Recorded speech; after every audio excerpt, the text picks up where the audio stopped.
नमस्कार मंडळी.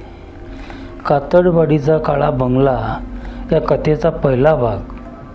कोकणातला गुडरस्ता आणि कातळवाडी. कोकणातल्या सह्याद्रीच्या कुशीत वसलेली कातळवाडी. एका बाजूला घनघोर सूर्यप्रकाशी खाली पोचू न देणारे दाट जंगल आणि दुसऱ्या बाजूला अथांग पसरलेला तांडव करणारा समुद्र. कातळवाडीकडे जाणारा रस्ता म्हणजे केवळ दगडधोंडीची एक अरुंद वाट होती.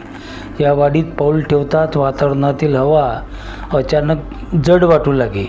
दुपारी 12 वाजतासुद्धा तिथे एक गूढ शांतता पसरायची, जी केवळ समुद्राच्या गाजणाऱ्या लाटांनी आणि जंगलातील किर्र आवाजाने ती भंग पावायची. या वाडीच्या टोकाला डोंगराच्या पायथ्याशी आणि समुद्राच्या कड्यालगत एक विशाल 2 मजली जुना बंगला होता. कातळ बंगला. काळी कातळाची दगडं, जुनी लाकडी नक्षीकाम केलेली तावदाने आणि झाडाच्या मुळांनी वेढलेल्या भिंती. या बंगल्याकडे पाहताच कोणाच्याही अंगावर काटा आल्याशिवाय राहत नसे. गेल्या 40 वर्षापासून हा बंगला पूर्णपणे बंद होता. गावातील लोक त्या रस्त्यावरून जाणे तर लांबच, पण त्या बंगल्याच्या दिशेने पाहणेही बाप समजायचे. समीरचा प्रवास आणि गावकऱ्यांचा इशारा. समीर एक उत्साही, जिद्दी आणि तरुण डिजिटल लेखक, संशोधक. त्याला जुन्या वस्तू, त्यामागील दंतकथा आणि रहस्यमय घटनांवर आधारित थरारक लेखन करण्याची आवड होती. एका नव्या पुस्तकाच्या आणि डॉक्युमेंटरीच्या संशोधनासाठी तो एका निर्जन शांत जागेच्या शोधात होता. इंटरनेट आणि जुन्या नोंदी शोधताना त्याला कातळवाडी आणि तिथल्या बेवारस बंगल्याबद्दल थोडी माहिती मिळाली होती.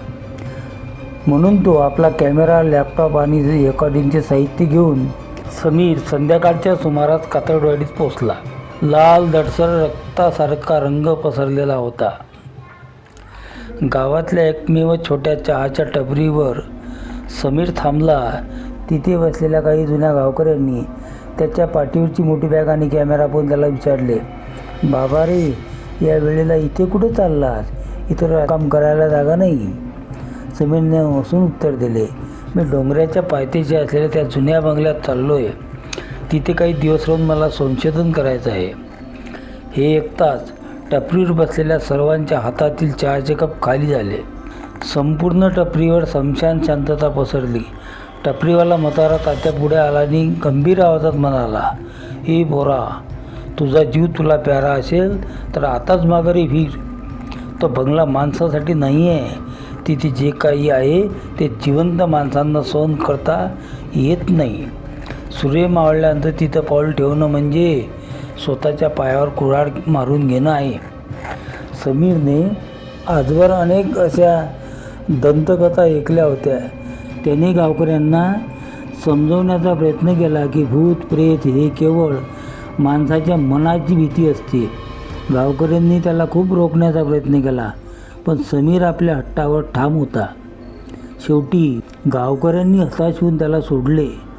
पण तात्यांनी त्याला एक शेवटचा इशारा दिला, "जर रात्री 12 वाजता तुला पंजण्याचा किंवा दारा ठोकल्याचा आवाज आला तर पाठीमागे वळून पाहू नकोस.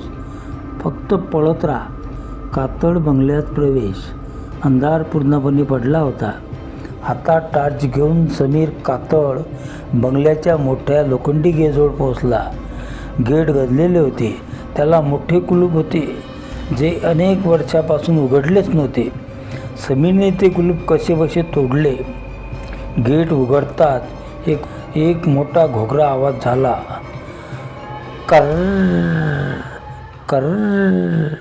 अंगणात उंच वाढलेले गवत, सुकलेली झाडे आणि एक जुनी मोडकळीस आलेली विहीर होती.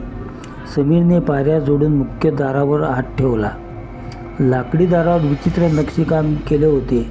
त्याने धक्का देता दार उघडले आणि आतून एक जुनाट ओलसराने कुजलेला वास समीरच्या नाकात शिरला. आत सगळीकडे जळमट, धूळ, जुनी धूळ खात पडलेले फर्निचर होते. मुख्य हॉलच्या मध्यभागी एक प्रचंड मोठा प्राचीन काळातील आरसा टांगलेला होता. तो आरसा अस्पष्ट होता, तरीही त्यात एक विचित्र चमक होती. समीरने हॉलमधील धूळ साफ केली, आपली इमर्जन्सी लाईट लावली आणि लॅपटॉप सुरू केला. रात्रीचे 10 वाजले होते. बाहेर जोरदार वारा सुटला आणि समुद्राच्या लाटांचा प्रचंड आवाज येत होता. पहिली अस्वस्थता. रात्री 11:30 वाजता समीर लॅपटॉपवर आपले अनुभव टाईप करत होता. सर्व काही शांत होते. अचानक त्याच्या लॅपटॉप स्क्रीन फ्लिपर होऊ लागली. बॅटरी 100% असतानाही स्क्रीनवरील लाईट कमी जास्त होत होती. समीरला वाटले लॅपटॉपमध्ये काही तांत्रिक बिघाड झाला असेल. त्याचवेळी त्याला हॉलच्या कोपऱ्यातून एक मंद आवाज ऐकू आला. कोणीतरी हुंदके देऊन रडत असल्याचा आवाज. समीर स्तब्ध झाला. त्याने लॅपटॉपवरून नजर ठेवली. इमर्जन्सीच्या लाईटचा प्रकाश पूर्ण हॉलवर टाकला. तिथे कोणीच नव्हते. कदाचित बाहेरच्या वाऱ्याचा आवाज असेल असे त्याला वाटले. त्याने स्वतःची समजूत काढून मोकळा झाला. नंतर जी गोष्ट घडली त्याने समीरच्या पाठीत भीतीची एक तीव्र कड गेली. हॉलच्या मध्यभागी असलेल्या त्या मोठ्या आरशाच्या समोरून काहीतरी अस्पष्ट सावली निघून गेली. समीरने लगेच टॉर्चचा प्रकाश आरशावर टाकला, पण आरशात त्याचा स्वतःचा चेहरा दिसण्याऐवजी त्याच्या पाठीमागे कोणीतरी पांढऱ्या वस्त्रात उभे असलेले दिसले. समीरने धडधडच्या छातीने क्षणात मागे वळून पाहिले. मागे कोणीच नव्हते.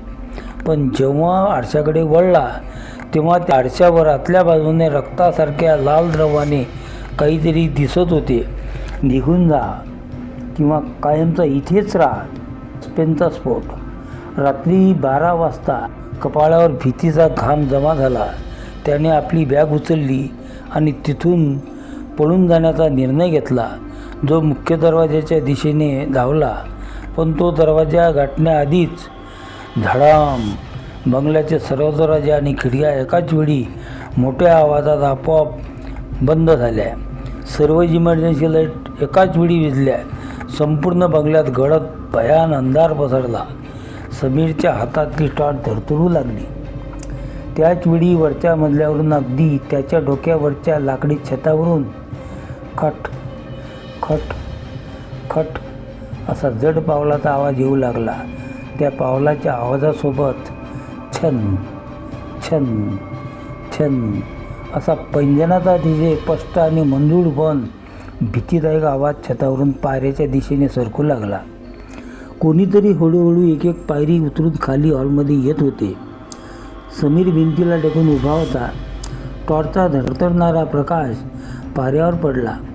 पायऱ्यावर कोणीच दिसत नव्हते, पण प्रत्येक पायरीवरून अदृश्य पावलांचा ठसा धुळीवर उमटताना स्पष्ट दिसत होता. आणि मग हॉलमधील तापमान अचानक 19 डिग्रीवर गेल्यासारखे झाले. समीरच्या तोंडातून वाफ निघू लागली. अंधारात त्याच्या अगदी कानाजवळ एका अत्यंत थंड आणि घोगऱ्यास्त्री आवाजात कोणीतरी हळूच पुटपुटले, तू सावित्रीच्या घरात आलायस. आता तू सोडून जाऊ शकत नाहीस. समीरने भीतीच्या पराकुटीला जाऊन किंचाळत मागे पाहिले आणि त्याची टाच हातातून खाली निसटली. भाग 1 इथे समाप्त होतो आहे. पुढील भागात सावित्रीचे रहस्य, त्या बंगल्यातील भीषण रात्र आणि समीरचा जिवंत राहण्यासाठीचा लढा पाहूया. तरी आजची कथा कशी वाटली हे कमेंट करून सांगा. ही कथा आवडली तर लाईक करा, शेअर करा, चॅनलला सबस्क्राईब करायला विसरू नका. पुढचा भाग भेटू नक्की लवकरच.